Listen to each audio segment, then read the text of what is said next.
bikin agenda saat Ramadan. Ya, supaya nggak pusing nanti kalau masuk hari pertama apa yang dikerjakan, hari kedua apa yang dikerjakan, subuh apa, siang apa, sore apa. Cuman nanti saya berikan 3 yang pokok ini. Ada 3. 1, meningkatkan sholat.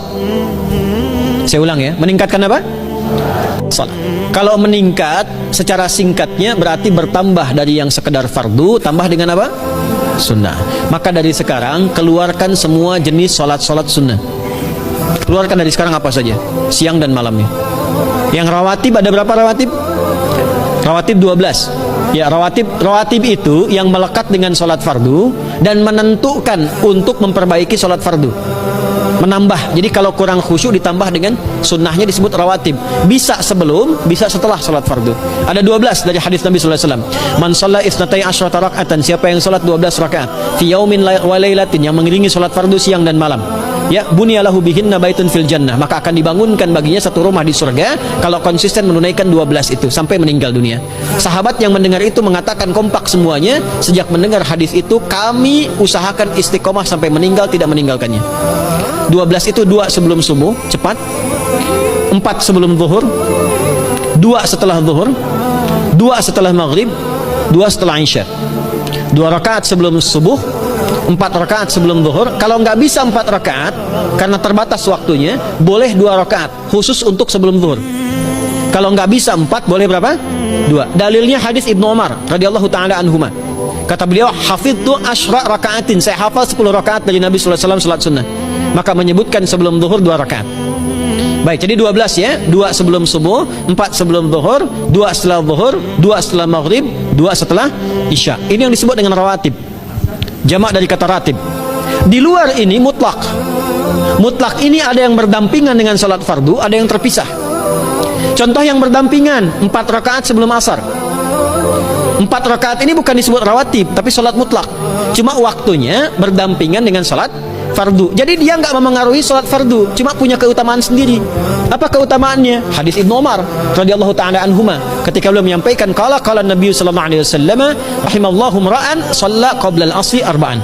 Allah akan menambahkan rahmat pada orang yang terbiasa salat 4 rakaat sunnah sebelum salat asar. Jelas ya? Baik. Kemudian apalagi setelah itu? Salat di antara adzan dan iqamah. Ya, di antara adzan dan iqamah. Tahiyatul masjid. Apalagi misalnya salat duha. Duha dibagi 3. Awal duha itu kurang lebih 1,5 jam setelah salat subuh. Subuh sekarang misal 4:30, maka jam 6 muncul awal duha. Namanya syuruk. Saya ulang, salat apa namanya? Syuruk itu salat awal duha. Jumlah rakaatnya 2 rakaat. Man shalal ghadata fil jama'ati thumma yaqudu yadhkurullah subhanahu wa ta'ala fa yusalli rak'ataini fakana alaihi ka ajri umratin wa hajjin, ya ka ajri ummatin wa hajjin tamatan. Siapa yang salat subuh 2 rakaat dengan berjamaah, ya, dan umumnya kalau berjamaah bisa ke masjid, di masjid. Kalau tak mampu ke masjid, tunaikan di rumahnya. Setelah itu tidak beranjak dulu, dia duduk untuk berzikir kepada Allah. Zikir itu bisa baca Quran. Quran surah 15 ayat 9 itu Quran disebut dengan zikir. Quran surah 54 ayat 17, 22, 32, 40 itu Quran disebut dengan zikir. Bisa baca Quran, bisa berdoa. Doa disebut dengan zikir. Quran surah ke-7 ayat 205. Ya.